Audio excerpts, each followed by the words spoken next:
Good afternoon, everyone. My name is Rahul Khatri, and I am representing the company known as DuPont.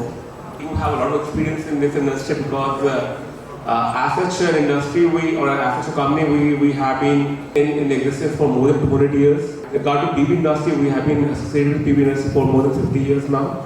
So what we do basically supply materials for the manufacturing of cells and modules. Then we have materials for mounting structures as well, and we have materials for a lot of other things which are used in the PV space. So this is something we have been doing for more than 40 years now, and in fact the materials that we have supplied for the manufacturing of cells and modules have been in the field for more than 35 years, and that is the kind of experience we will bring on the table.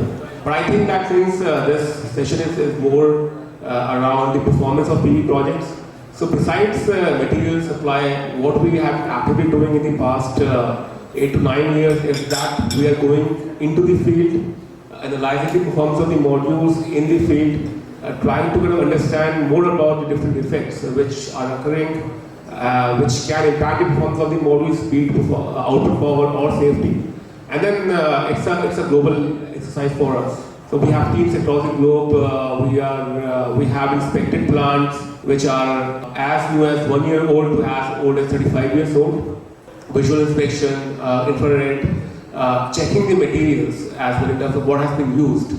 So the idea of doing this exercise is not only to understand how our materials are working in the field, but also to understand more about how a module is working, one, in different climate conditions, how the performance will change when you use a different bulb.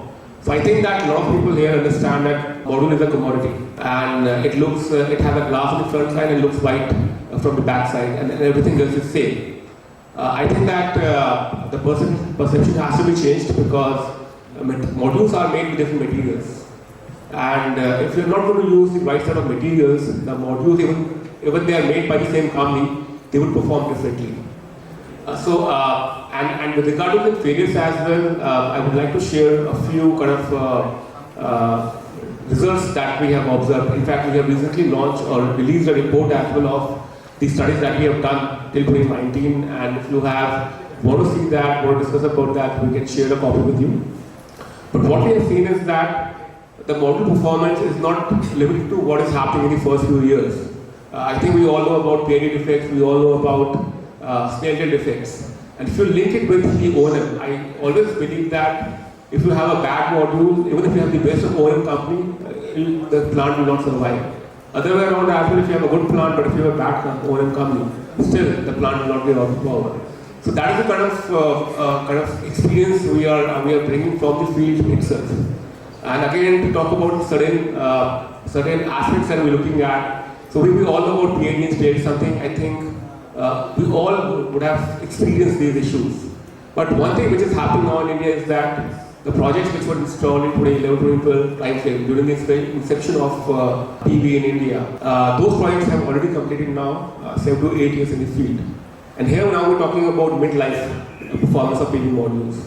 And this is what we're focusing on. And we can discuss more about it in terms of what we have seen, but we have definitely seen a lot of issues, especially with regard to materials which are being used in the modules which we have never seen earlier. And this is happening because materials will not fail in a span of 2 to 3 years.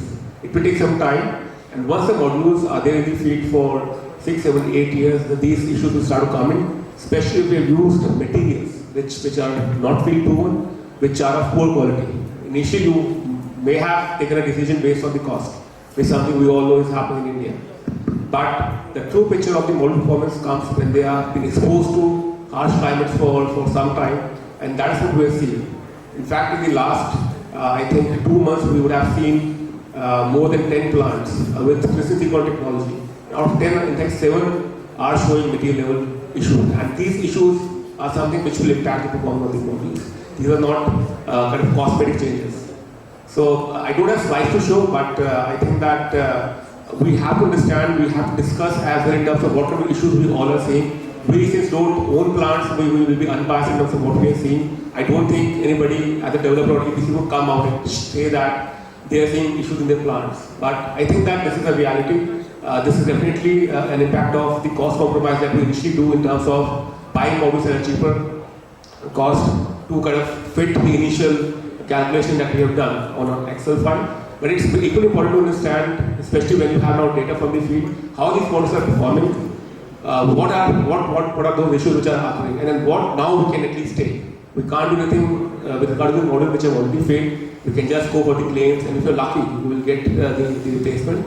But at least in terms of what can be done now, I think those aspects need to be discussed.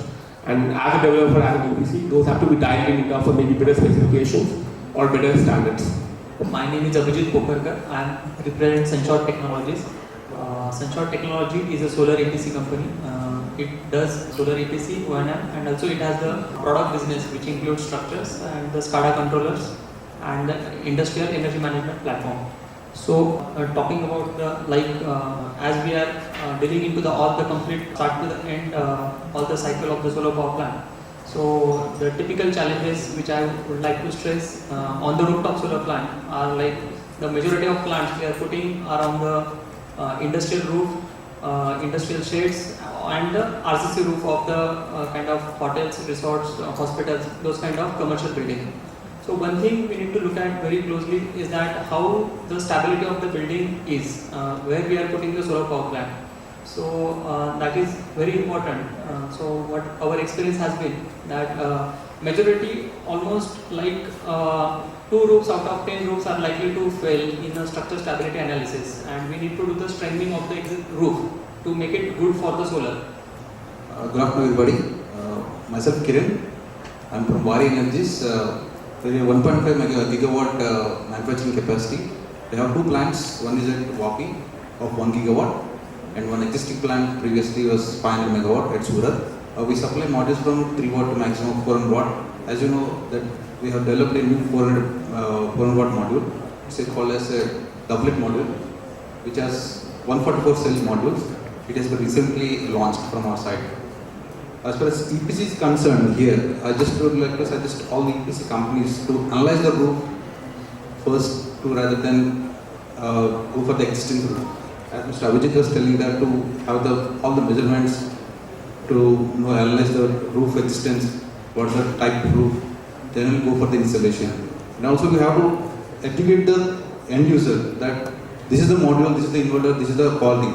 Because unless we tell them, they don't know the quality. Price itself price sensitive from the customer part, but we should be educating customer that as per this price, this is the quality, or else if it is not possible, it is not possible.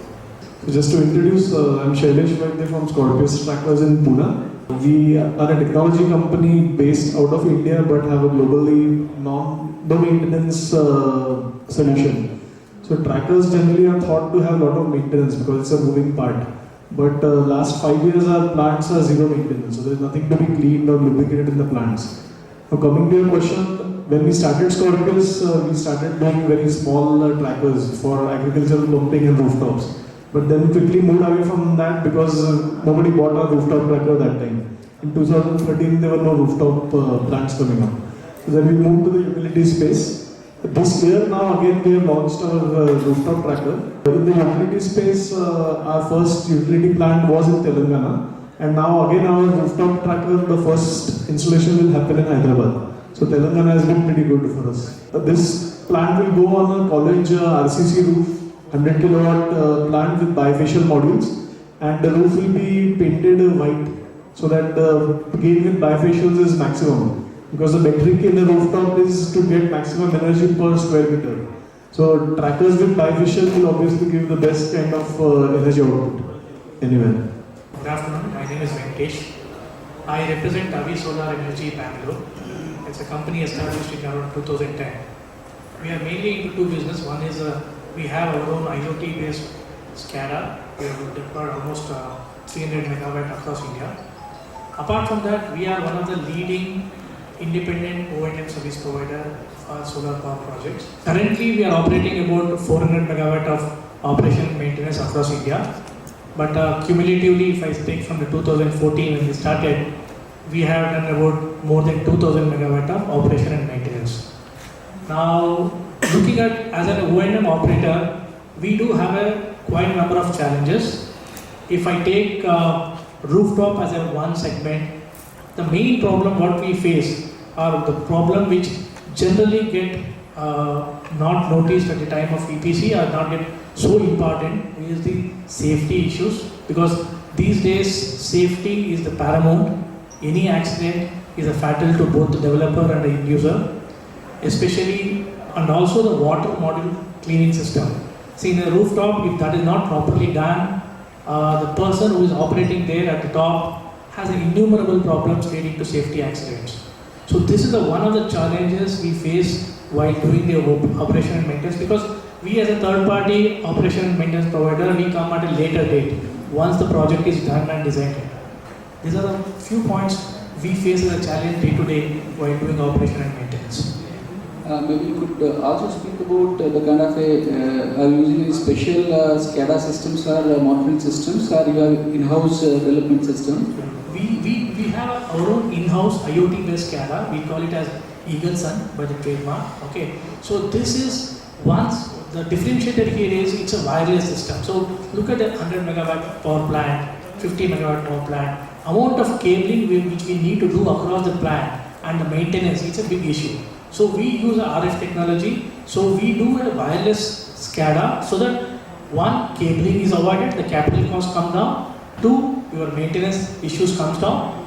Apart from that, the kind of dashboard what we need, being an Indian and a startup type of company, we are able to provide any kind of customization in your dashboards, remote monitoring, whether it is string level, whether it is at the inverter level. So this helps. Apart from that, we have also developed our own O&M. The day-to-day operation of the issues of the O&M is captured with mobile app, which helps in analyzing the data effectively. Otherwise, many of the activities are through a manual system, which is very cumbersome when you do a 100 megawatt or a mega projects. So in the last 300 to 400 megawatts which we did, we have used drones pretty extensively during the plant layout. The advantage is that normally you would have a total station chap go to the site and make a contour map of the site and then figure out where to do the cutting and filling. Whereas drones give you much more accurate data. It gives you data with 10 to 20 centimeter resolution. It's much faster and cheaper as well. And when you get XYZ coordinates of the site, we have applications developed which tells us in which particular area of the site cutting of the soil has to be done. So you don't need to send civil teams and flatten the whole land. You can specify the table size and do cutting and filling at very specific locations in the plant. So that's one application of technology during pre-EPC. While it reduces the time required to do the survey, in terms of cost, the cost involved in the drone usage versus the manpower reduction, what's your take on that? So I've heard that total station people for large project charge 800 to 1200 rupees per acre, whereas a drone company would charge in the range of 600 to 800. So it's cheaper than a total station. Cheaper than that. Add to the point of using technology for the solar power plant. So I would like to give an example of we are implementing a sprinkler system for the cleaning of the all models. So what it does that sprinkler system is coupled with the SCADA system. So SCADA system check the output of the solar panel, and once the power output goes below threshold, it automatically gives the signal to the sprinkler system to start cleaning of the module automatically.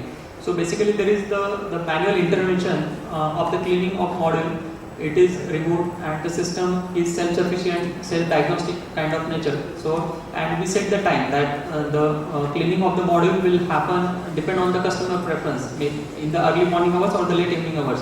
But it will take the signal, and so actually so system acts in a very predictive manner, and any delay due to manual cleaning, there are so many reasons that manual cleaning can be delayed by 2-3 days or even weeks because of manpower reaching or some access, some permit issues. So all these we can avoid all these issues, and the system output can be enhanced a lot. Thank you. Now coming to the O&M part of it, you have about 200 megawatt of assets under maintenance, right? 400 megawatt.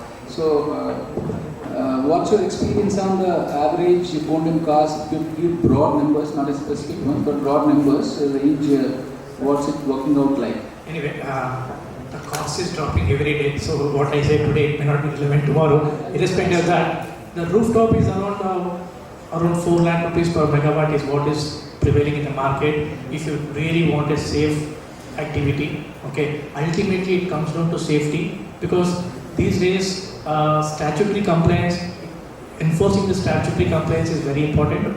That is one. If I look at the ground mounted, yes, it is a totally a menu based work. So an average of around 2 lakh rupees per megawatt is a one thumb rule. But having said that, there are a lot of combination and permutations are there. So the prices do keep varying very drastically. Yeah, thank you. And as we're all under pressure from the developer's perspective in terms of tariff reduction. So what specific things your company has done the last 1 year or so while the price have been dropping continually? If you could give specific inputs on cost reduction overall, both in terms of capex reduction as well as LCOE reduction for the developer. So any specific inputs you have? As for the operational expenses, there is a thumb rule or there is a myth actually. People say we need to do 18 cycles of cleaning, 24 cycles of cleaning. So what we educate our customer is cleaning should be based on what kind of a generation, what kind of a soiling losses are there. So with a proper SCADA system in place, you do a proper analysis and do a cleaning as much as required, not just blindly do a 24 cycles and either waste the water or the resources. Because water is going to be the major issue. Today we have about 30 gigawatt of power plants. At one part of the place, we don't have water to drink. So this is the one challenge. So what we are trying to tell customers is, do not go blindly by 24 cycles or number of fixed cycle. Do the measurement analysis continuously. Depending on the requirement, you go for a cleaning so that operational cost can be reduced. And as far as employ the SCADA effectively so that your turnaround time to attend the breakdowns can be minimized. Ultimately, as an operator, I need to ensure minimum breakdown and faster response to any breakdown. This can be supplemented using a technology, whether it could be SCADA, maybe drone technology for doing a thermography. This kind of a, whatever the latest available tools, we generally recommend customers so that it can be mutually beneficial. So that's one generic statement. To be going a little specifics in terms of arriving at what is the frequency for a site? Do you have any measurement like reduction in generation by some percentage, or what is the norm that you are adopting? Generally about 14 cycles in a year, because there are almost 3 months of monsoon across India, most probably, and most places. So about 14 cycles we do carry out on an annual basis. By increasing 14 to 15, okay, the incremental generation will not be more than 1 or 2%. That too, it varies to various issues. Because it depends on the geography, it depends on the dust level. So thumb rule is not there as such. It has to be a continuous monitoring, but more or less 14 cycles in a year is reasonable to achieve the estimated PR.